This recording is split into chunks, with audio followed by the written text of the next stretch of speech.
오늘 설교의 제목은 지금은 나라를 위해서 기도할 때입니다. 이런 주제입니다. 지금 우리나라는 여러 가지 원인으로 상당히 많이 흔들리고 있습니다. 여러분 아셔야 합니다.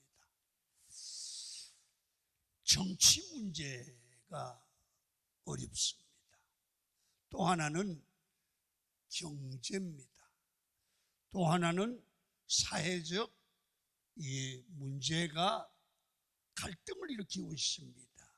종교 문제입니다. 그리고 윤리 문제입니다. 남북 문제입니다. 이것들이 중첩적으로 겹쳐서 어려움을 주고, 이거 자세히 알고 보면 기도해야 될 때다, 이런 생각을 하게 됩니다. 이걸 좀 아무 생각 없이 그냥 지나면 모르는데 굉장히 중요합니다.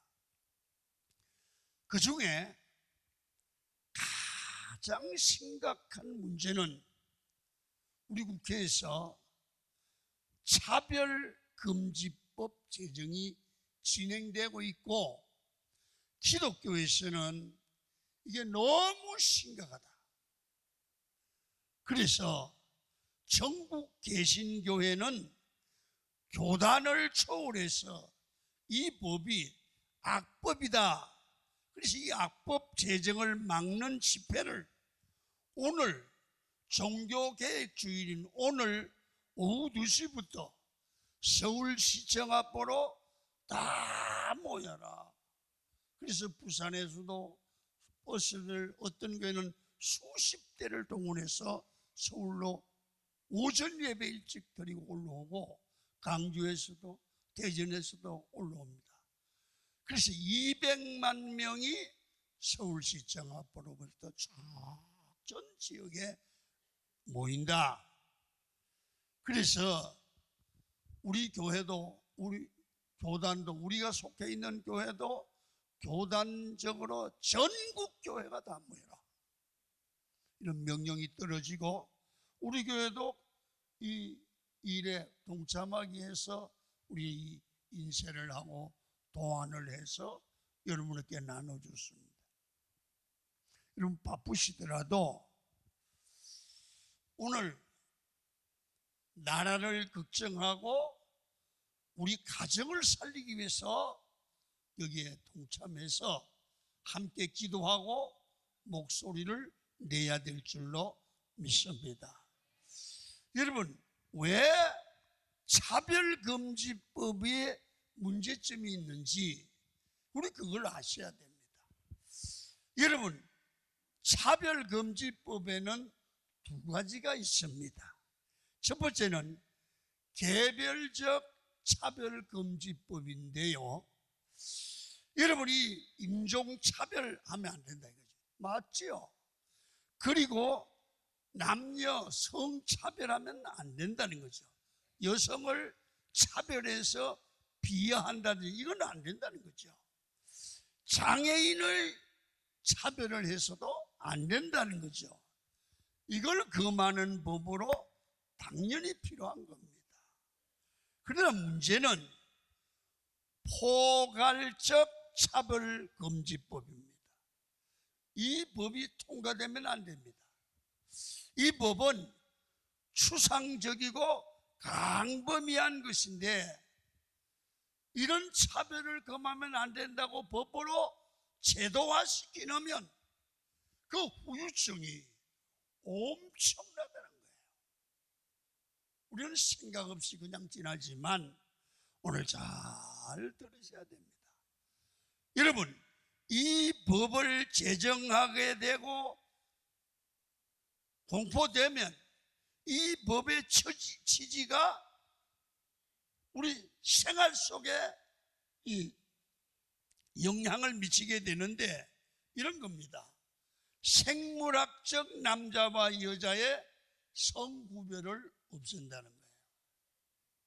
여러분, 생물학적 남성과 여성을 구분한 성을 없앤다. 여러분, 하나님께서 생물학적으로 남자와 여자를 구별해서 창조했잖아요. 이 성 구분을 없앤다는 거예요.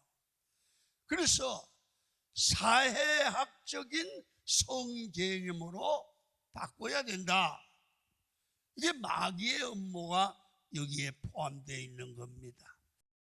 여러분, 이 법이 통과된 여러분 영국 같은 데서는 여러분 성 전환을 하겠다고 하는 그런 사람이 44배가 늘었다는 거예요.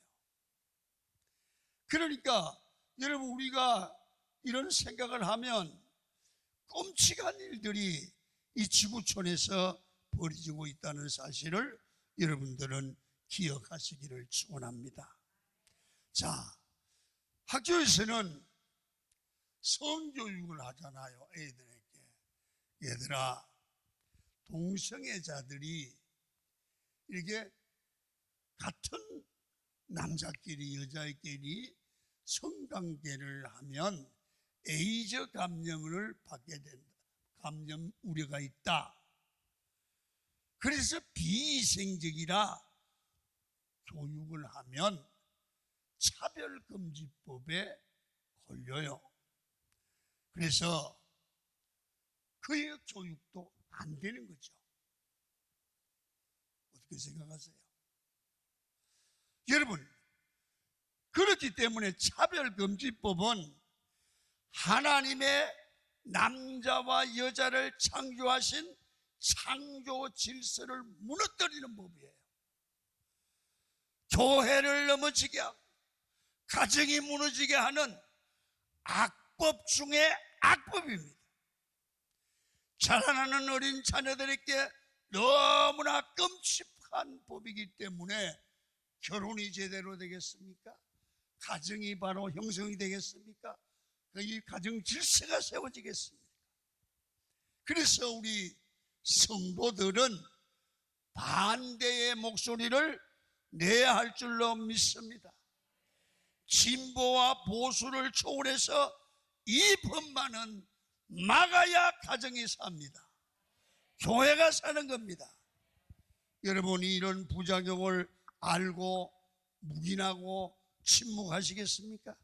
이 법이 제정되면 이 법에는 문제가 있으니 개정되어야 됩니다.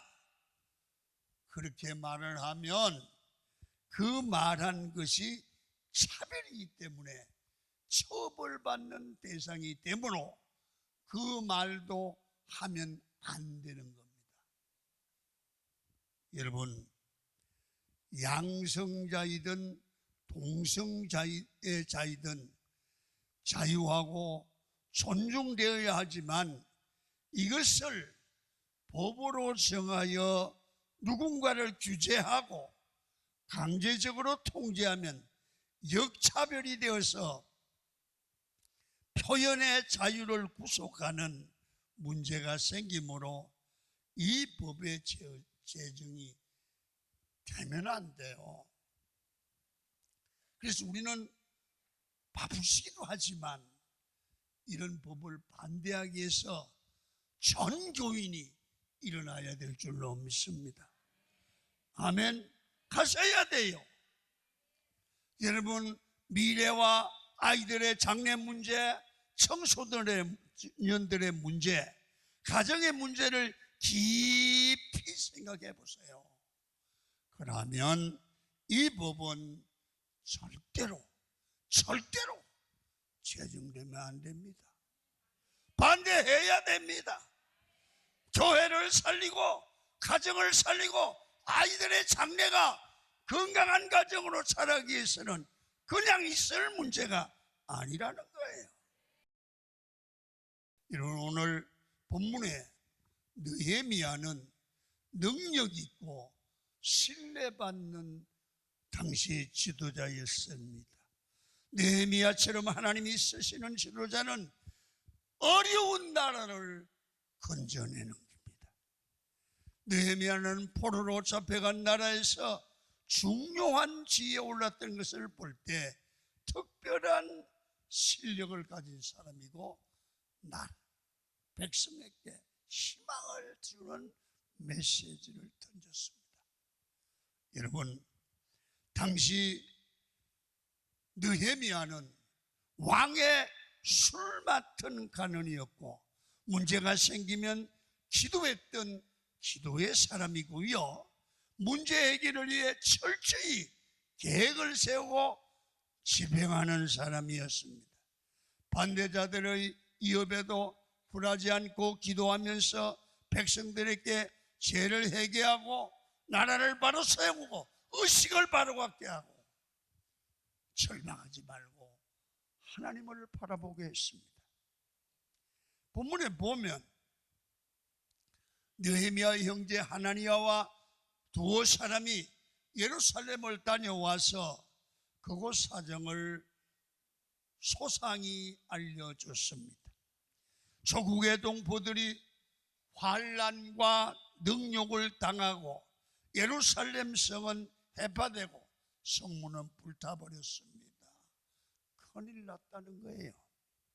이때 느헤미야는 조국의 비참한 소식을 듣고 하나님 앞에 엎드려 웁니다. 탄식한단 말이에요. 야, 큰일 났구나. 그래서 울면서 조국을 위해 기도하는 그러한 마음으로 여러분, 지도자에게 허락을 받고 조국의 어려운 문제를 해결하기 위해서 조국으로 돌아와 성전을 회복하는 영적 운동을 일으키는 지도자 때문에 나라가 희망을 갖게 됐습니다. 성도 여러분, 나라가 어려울 때는 이제는 우리 눈을 좀 들어 나라를 걱정하고, 야, 큰일 났구나. 여러분, 그런 마음을 가져야 됩니다. 정말 나라를 사랑하면 안타까운 마음으로 탄식해야 돼요. 야, 이거 어떡하지? 어떻게 나라를 살리지? 이 마음이, 안타까워 몸부림치는 마음이 우리 성도들에게 있기를 축원합니다. 여러분, 안타까운 마음이 들어 울면서 몸부림치며 이 국가를 위해서 기도해 보셨습니까? 지금 나라가 위기에 처해 있음을 알고 울어야 됩니다. 탄식해야 됩니다. 저는 목회를 하면서 이 탄식하고 안타까운 마음을 가져본 적이 있습니다. 성도들이, 야, 저분은 조그만 마음을 새롭게 해서 믿음으로 살면, 하나님 앞에 바로 살면 복을 받는데 너무 안타까운 거야. 그래서 이름을 부르며 기도한 일이 많습니다. 어떤 분은 교회 주변에서 술에 취해 비틀거리며 방황하는 젊은이, 청소년들을 볼 때 안타깝습니다. 한창 열심히 공부하고 일해야 될 젊은이들이 술집에서 술을 마시며 해롱거리는 걸 볼 때 안타깝습니다. 공부해야 될 나이인데. 여러분, 나라와 민족을 위하여 일해야 될 정치인들이 국민들의 마음을 오히려 아프게 하고 나라를 엉뚱하게 끌고 가는 모습을 볼 때 안타깝습니다. 안타깝지 않습니까? 여러분, 똑같은 마음일 줄 믿어요. 이 나라와 민족의 현실이 어려움을 보시고 안타까워하는 마음이 여러분에게 있기를 축원합니다. 지금은 그 마음이 있어야 됩니다. 자, 두 번째는 안타까운 마음만 있으면 안 돼요. 그 마음을 하나님께 아뢰는 탄식하는 기도가 있어야 돼요.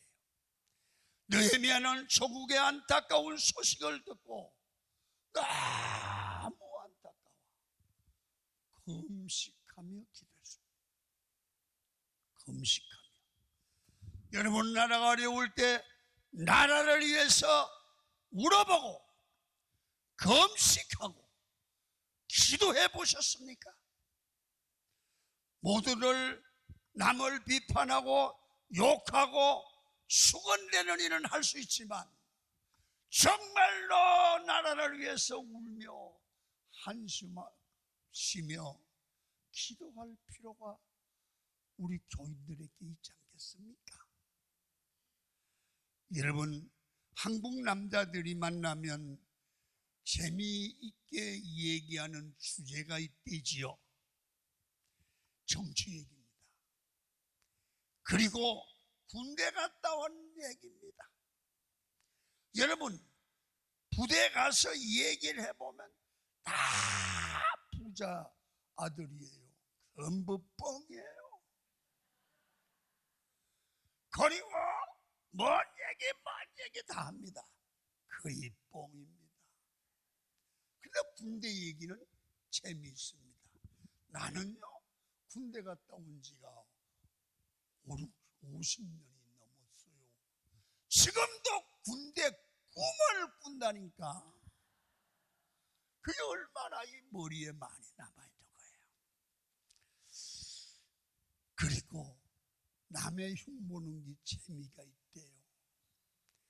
그리고 어렵고 고생했던 얘기라고 합니다. 정치 얘기하고 남의 흉보고 여러분, 남의 얘기를 하는 그런 것들이 그렇게 재미가 있대요. 그런데 실제적으로 우리는 이제는 그런 얘기 성도들은 그만하고 나라와 민족을 위해 남을 위해 엎드려 울며 기도하는 게 주님이 원하는 일이죠. 여러분, 그래서 우리 교회 성도들 나라를 민족을 위해 남을 위해 기도해 보셨습니까? 울며 기도했습니까? 여러분, 자신과 가정을 위해 울며 금식하며 기도해야 된다고 하면 이때 우리는 오늘 우리 나라가 들고 일어나니 우리 다른 약속 그만두고 오늘 한번 나갑시다. 아멘. 가서 기도하고 주여 이 민족을 살려주옵소서.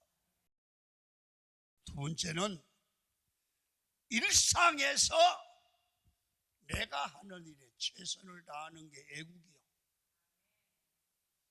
여러분, 우리 민족은 너무 많이 놀고 먹고 소비한다고 그럽니다.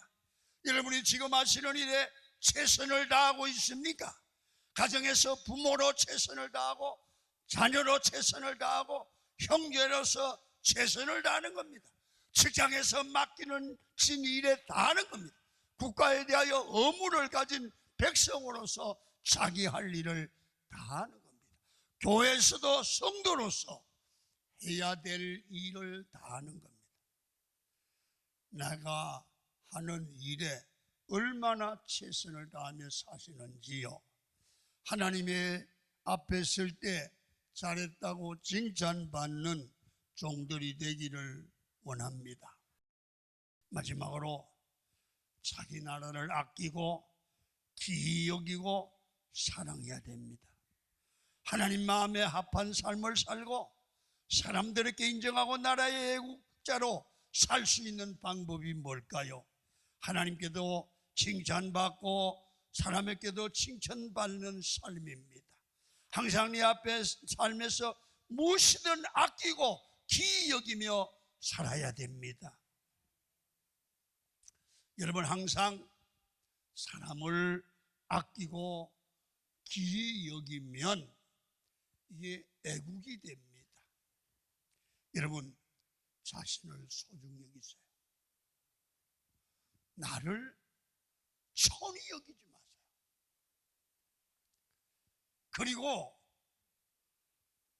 내가 만나는 사람, 가족들, 교인들도 소중히 여기는 마음이 있기를 축원합니다. 하나님이 주신 자연, 강, 바다, 산, 거리 귀히 여겨야 해요. 우리 교회는, 성도는 교회를 귀히 여기고 사랑해야 돼요. 우리가 사는 세상에는, 나라에는, 교회에는, 가정에는 소돔 고모라의 성을 살릴 기도하는 의인 10사람이 필요한 거예요. 여러분, 이 나라를 살리는 기도하는 사람이 여러분들과 저가 되어야 돼요. 지금 우리는 기억해야 돼요. 더 이상 물러설 곳이 없습니다. 우리 함께 모여 나라를 새롭게 하며 제2의 기적의 나라를 세워가야 될 줄로 믿습니다. 성도들이 모여 한마음으로 기도하고 부르짖으면 하나님께서 이 나라를 생명의 나라, 자유의 나라로, 창조의 나라로, 기적의 나라로, 거룩한 나라로 만들어 주실 줄로 믿습니다. 지금이 한국교회의 역사적 소명감을 느낄 때입니다. 이제 한국이 악법 제정을 막아내고 하나님의 법을 세워 하나님께 영광을 돌리면 미국이나 유럽 같은 선진국가도 우리나라를 따라올 겁니다.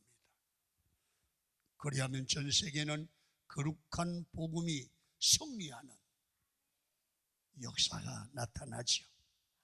우리의 가정과 교회와 다음 세대의 생사가 우리가 오늘 주의 이름으로 모여서 기도하는데 역사의 전환점이 될 줄도 모릅니다. 바쁘시지요. 그러나 우리는 오늘이 중요한 우리나라를 살릴 골든 타임인 줄로 믿습니다. 여러분, 걸을 수 있는 사람이면 모두 악법 저지를 위한 기도의 현장으로 나가서야 합니다. 성경을 사랑하고 나라를 사랑할 분들은 가셔야 합니다. 돈 좀 덜 벌고 가야 합니다. 여러분, 우리가 하나님 앞에 나라를 지키고 가정 지키를 원하면 나와야 됩니다. 그러나 몸이 불편해서 가시지 못하는 분들은 집에서 방에서라도 2시에는 하나님께 간절히 기도해야 됩니다. 그렇지 않으면 우리 모두 나가야 됩니다. 이제 우리 모두 마음을 모아 새롭게 출발합시다. 자, 사무엘상 11장 14절을 한번 읽도록 하겠습니다.